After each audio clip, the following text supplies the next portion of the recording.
जरा सोचो, एक आदमी के पीछे पूरे देश की फौज लग जाए, लेकिन फिर भी वो बार बार मौत को छूकर टक से बाहर आता रहे। कुछ ऐसा ही होता है हमारी आज की कहानी में। कहानी की शुरुआत में हम देखते हैं कि 12 खास सैनिकों को चुनकर नॉर्वे भेजा जा रहा था, जहां जर्मनी की सेना ने कब्जा कर रखा है। उनका काम था कब्जा किए हुए इलाके में घुसकर फौज के अड्डों का पता लगाना। कई हफ्तों की कड़ी ट्रेनिंग के बाद 12 आदमियों को इस मिशन के लिए चुना गया। उन्हें जरूरत का सामान देकर एक शिप के जरिए भेज दिया गया।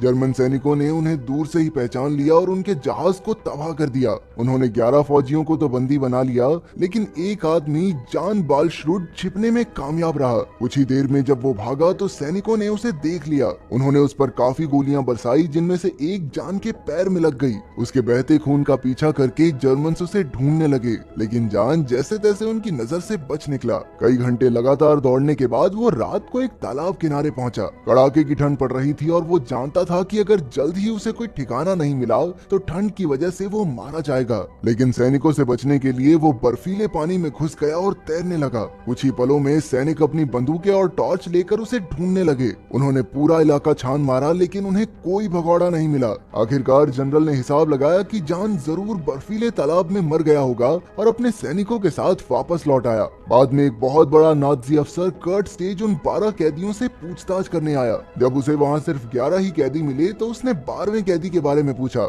इस पर जनरल ने कहा कि वो तो तालाब के बर्फीले पानी में डूबकर मर गया। लेकिन कर्ट बिना लाश देखे मानने वाला नहीं था, इसलिए उसने 12वें कैदी को ढूंढने के लिए अपनी फौज पूरे इलाके में फैला दी। उधर जान जैसे तैसे तालाब से बाहर निकला, लेकिन उसकी हालत बहुत बिगड़ चुकी थी। उसका चेहरा और शरीर के कई हिस्से बर्फ में जम चुके थे। इसके बावजूद जान आगे बढ़ता रहा और फिर उसे 2 लोग मिले। खुशकिस्मती से वो दोनों अच्छे लोग थे और वो जान को अपने घर ले आए। उन्होंने उसे खाना और गर्म कपड़े दिए और उसके घावों पर पट्टी भी की। उधर कर्ट ने उन 11 कैदियों से उनके मंसूबों के बारे में पूछा, लेकिन किसी ने अपना मुंह नहीं खोला।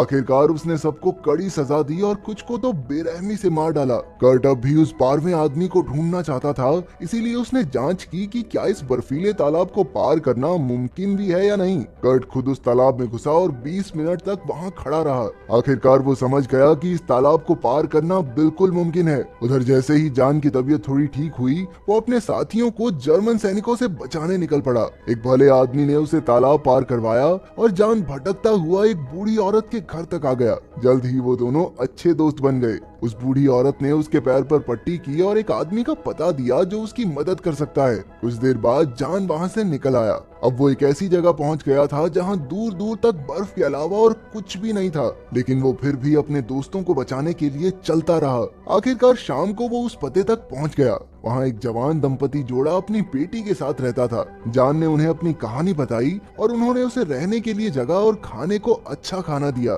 फिर एक दिन जान को एक बहुत बुरी खबर मिली। उस औरत की एक दोस्त एक हॉस्पिटल में नर्स है जहाँ जान के साथियों को रखा गया था। उन बेचारों के साथ इतना बुरा बर्ताव हुआ था कि कुछ तो पागल हो गए और कुछ मर गए। अपने दोस्तों की इतनी बुरी हालत देखकर जान अंदर से टूट गया। वो एक भारी मन से समझ गया कि वो अब अपने दोस्तों को बचाने के लिए कुछ नहीं कर सकता।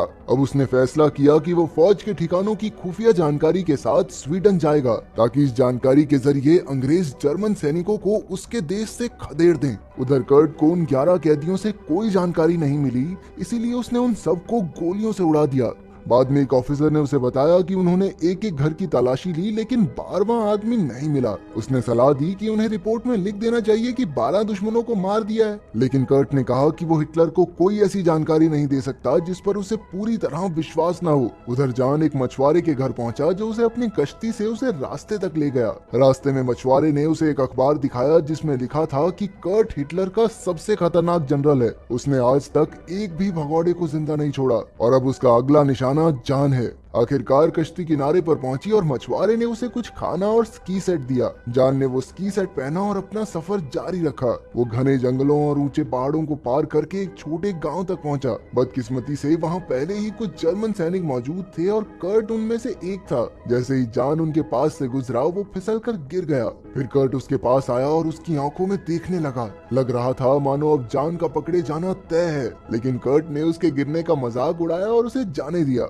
लेकिन कुछ मिनट मिनटों बाद ही कर्ट के दिमाग में ख्याल आया कि कहीं ये वो 12वां आदमी तो नहीं। उसने बिना समय गवाए फौज की एक और टुकड़ी को वहां बुला लिया। कुछ ही देर में एक हवाई जहाज ने जान को ढूंढ निकाला। हवा से काफी गोलियां बरसाई गई लेकिन एक भी जान को नहीं लगी। उसी वक्त एक भयानक बर्फीला तूफान आ गया और जान बर्फ में दब गया। जब थोड़ी देर तक हवाई जहाज को भी कुछ नहीं दिखा तो वो भी वहां से निकल लिया। कई घंटों बाद जान बर्फ से बाहर निकला। उसकी हालत बद से बदतर हो चुकी थी। हड्डियां कपा देने वाली बर्फ की वजह से उसके नाखून टूटकर गिर गए थे और उसकी आंखें तक जम गई थी। इस सब के बावजूद जान जैसे तैसे खड़ा हुआ। उसका शरीर बेशक मौत के करीब था लेकिन जिंदा रहने का जज्बा उससे कहीं ज्यादा था। वो धीरे धीरे रेंगते हुए आगे बढ़ता रहा। उधर कर्ट को बर्फीले तूफान की खबर मिली लेकिन उसे यकीन था कि जान अभी भी जिंदा है, इसलिए उसने वहाँ कुछ फौजी भेजे। जान तो वहाँ से निकल चुका था लेकिन उसकी चीजें पीछे छूट गई थी। फौजियों को उसके कपड़े, एक नक्शा और उसका स्की सेट मिला। जब कर्ट को इसकी खबर मिली तो उसने पूरे इलाके को छान मारने के ऑर्डर्स दिए। उन्होंने ऐलान किया कि जो भी जान की मदद करेगा वो अपनी जान से हाथ धो बैठेगा। उधर जान मौत की कगार पर था जब मैरियस और गुडरन नाम के भाई बहन ने उसकी मदद की। उन्होंने उसके जख्मों पर मरहम लगाई और छुपने को जगह दी। एक हफ्ते बाद जान की हालत सुधरी और उसने जाने का फैसला किया, लेकिन वो अब भी चल नहीं पा रहा था।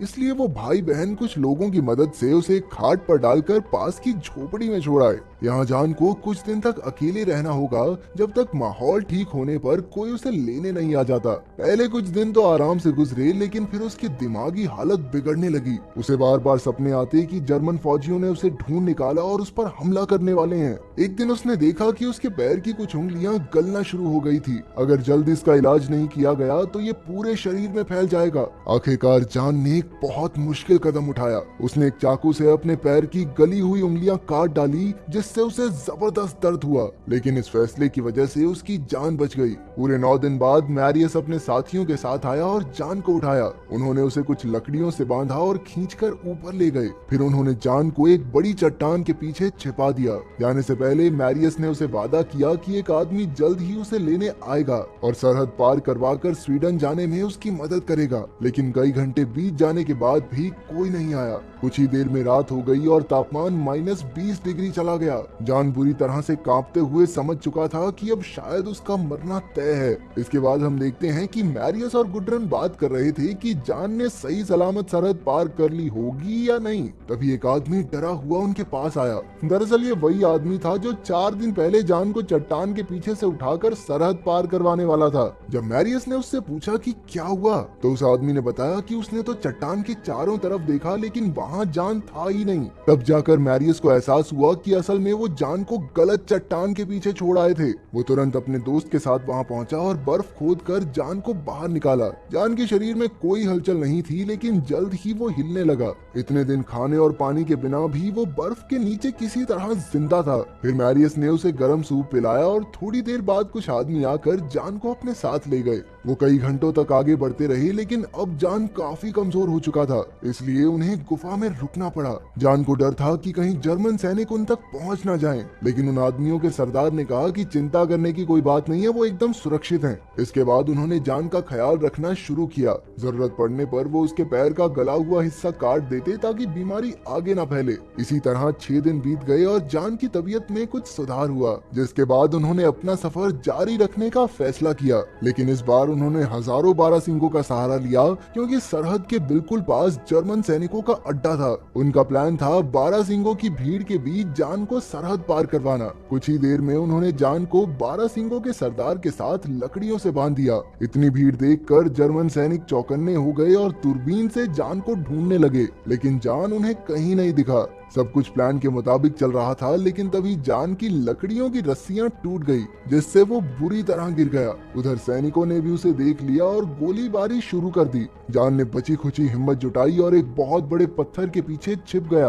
अब कुछ ही देर में वो पकड़ा जाने वाला था, लेकिन तभी वो बारासिंगा जो उसे खींच रहा था उसके पास आया। उसे देखकर जान की जीने की तमन्ना फिर से जाग उठी और उसने अपनी बंदूक छोड़कर रस्सी अपने हाथ से बांध ली। फिर उसने आसमान में गोली चला दी, जिससे वो बारासिंगा डर गया और अपनी पूरी ताकत से भागने लगा। वो सैनिकों की आंखों के सामने से गोलियों से बचते हुए निकल गए। इसी तरह वो बारासिंगा जान को सरहद पार करा के स्वीडन की धरती तक ले गया। ये अपने आप में किसी करिश्मे से कम नहीं था। जान की खुशी का कोई ठिकाना नहीं था और वो पागलों की तरह नाचने लगा। वहीं जर्मन सैनिक कुछ नहीं कर पाए, क्योंकि सरहद के पार का इलाका उनके कब्जे में नहीं था। उन्होंने तुरंत कर्ट को इसकी खबर दी और उसे यकीन ही नहीं हुआ कि वो जिंदगी में पहली बार हार गया। ठीक 3 महीने बाद जान स्कॉटलैंड लौट आया। उसके शरीर के जख्म तो भर गए, लेकिन मन की चोटें अब भी बहुत गहरी थी। एक दिन वो लड़खड़ाते हुए अपने जनरल के पास गया और अपनी रिपोर्ट थमा दी। उसकी दी गई खुफिया जानकारी से पूरे देश को आजाद करवाया गया। उसे नाजियों से बचकर ये खुफिया जानकारी निकालने के लिए एक वॉर हीरो का खिताब मिला।